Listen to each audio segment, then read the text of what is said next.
Bitch, what did I do? Oh my god. What have I done? Hi. Welcome back to my channel. My name is Sasha, and I look like a fucking hot mess right now. Today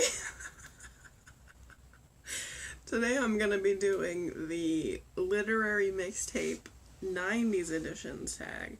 This tag was created by Amy Gets Lit. Amy is amazing. Please go check out her channel. And I decided to try to do a 90's look for this video, but I don't know what's going on. Like, from far away. From far away it doesn't look so bad, but I can't do smoky eye, you know? I can't do it. I got the berry lip, I got my flannel and my band t-shirt, and I didn't have a beanie, so I just put this on my head. But the eyeshadow, though? No. We're gonna power through it. We're just gonna power through it. Oh shit, I forgot to put on mascara. Oh, it'd probably make it worse anyway. Okay, we're doing this. Probably gonna do some karaoke just to give you the feel of what songs these are, because it's a mixtape. It's a mixtape, and we're gonna sing with a hairbrush. So the first prompt for this is Friday I'm in Love by The Cure, and it's a book you have a love/hate relationship with. It's Friday, I'm in love. So for this I chose The Passage by Justin Cronin. Maybe you've heard of it. It's getting turned into a TV show. I picked this up at the library. It was a book on CD. Because me and my mom were going to North Carolina for like a family reunion, so we needed something to listen to on the drive up, because it's like 12 hours. So I read the back and I was like, this sounds so interesting, and it was interesting, but it was also massively long, like the Odyssey like type of long. And it was packed full of religious allegory. And honestly, I think that religious allegory is the most boring form of allegory. Like, it's so lazy. Like, anybody could write religious allegory. But, I mean, I still read the second book. Like, I loved it and I hated it. That's why I chose it. The second prompt is Smells Like Teen Spirit by Nirvana, your favorite coming-of-age story. Hello, hello, hello, hello, hello, hello, hello, hello. My favorite coming-of-age story is To Kill a Mockingbird by Harper Noel. It is like, I really felt reflected in this book, because Scout's story is kind of about learning about how cruel the world is. It's not as innocent as you are when you're like a child, and that hit me so hard. Like, that's something I felt a lot when I was growing up, is learning about prejudice and hatred and just all the nastiness that the world has that people protect you from when you're a child. So Scout and I, we get it. We get each other.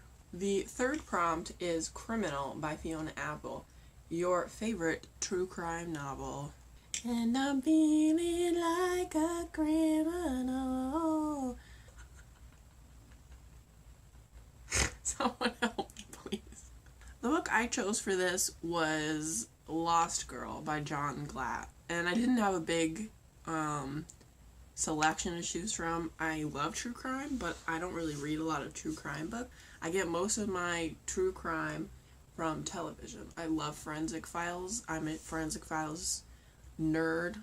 Like, I think I've seen like 50% of the episodes, and I watch it every night. So anyway, back on topic.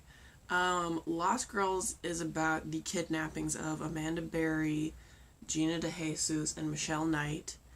And when they were found in 2013, I remember watching the news and being like, holy crap, like, what are the chances that they found these girls so long after they went missing?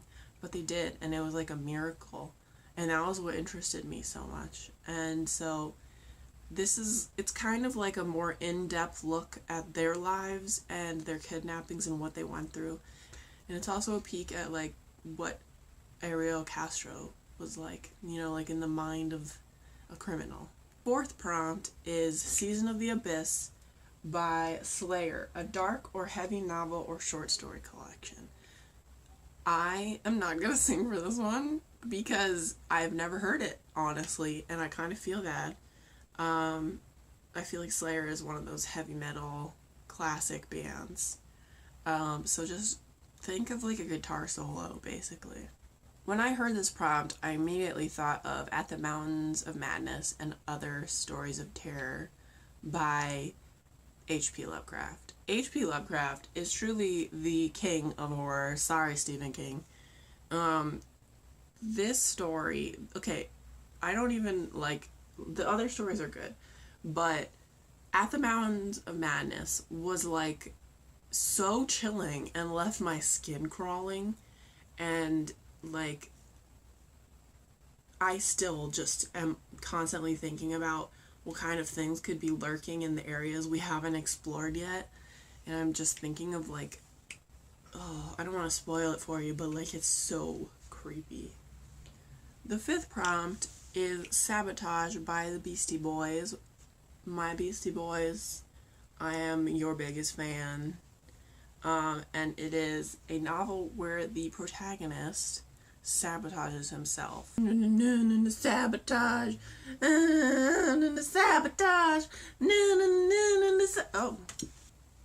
For this prompt, I chose Ned Stark from Game of Thrones. He's just one of those protagonists that's too nice and like naive for the world they live in. He is constantly playing himself. You know, congratulations, you played yourself throughout the entire book. But there's a very big decision he makes towards the end. No spoilers, although if you watch the show, you already know what I'm talking about. Where he trusts somebody he shouldn't, and if it does not end well, you know what I mean.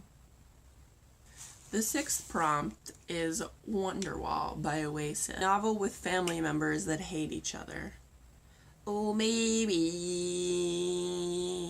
you're gonna be the one that saves me.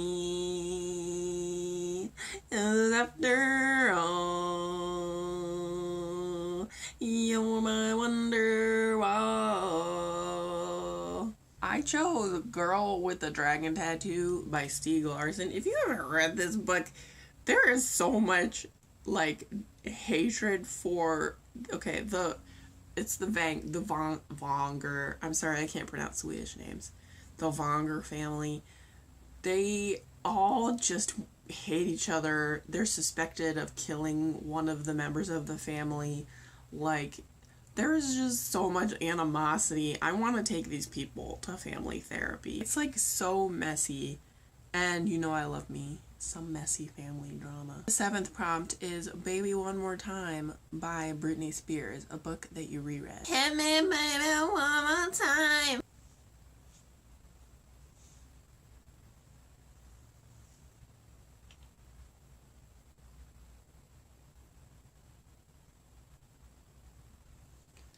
For this prompt, I chose The Outsiders by S.E. Hinton. This book is very close to my heart.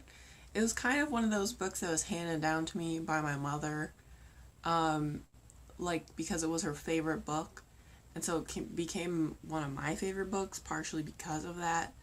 I was also fascinated by the fact that this was written when S.E. Hinton was 16, and that made me feel so hopeful as a kid who wanted to grow up to be a writer. Also, Stay Golden Pony Boy always makes me cry. Like, I'm out. I'm done.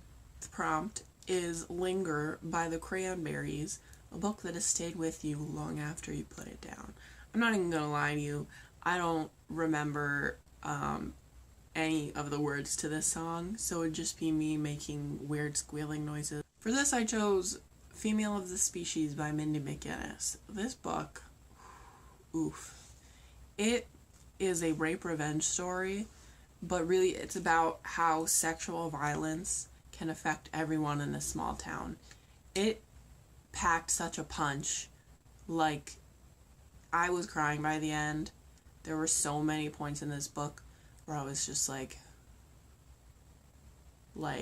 yeah, I feel you, man. The 9th prompt is Losing My Religion by R.E.M. A book or short story where the protagonist's beliefs, not necessarily religious beliefs, are challenged and put to the test. It's me in the corner.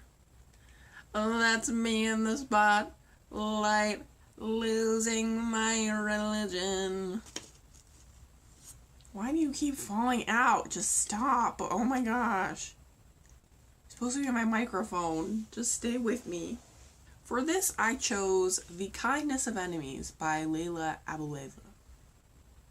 Abulela, yes. I'm sorry, I need to look up authors' names before I film. Whatever. This is about, it's like a story within a story. It follows 2 different timelines. In the modern day and one in the past. And it follows 4 characters who are all, they question their beliefs about the religion, mainly Islam, and also the way they see people who are different from them. This made me think about how we see like Muslims and how Islamophobia is so rampant in the modern world, and the disillusionment of immigrants who are constantly told that their religion is evil, and it stuck with me. The last prompt is Poison by what the fuck is his name? Biv DeVoe. A novel that has a toxic relationship in it. That girl is poison. I'm gonna be really original and say Twilight by Stephanie Meyer.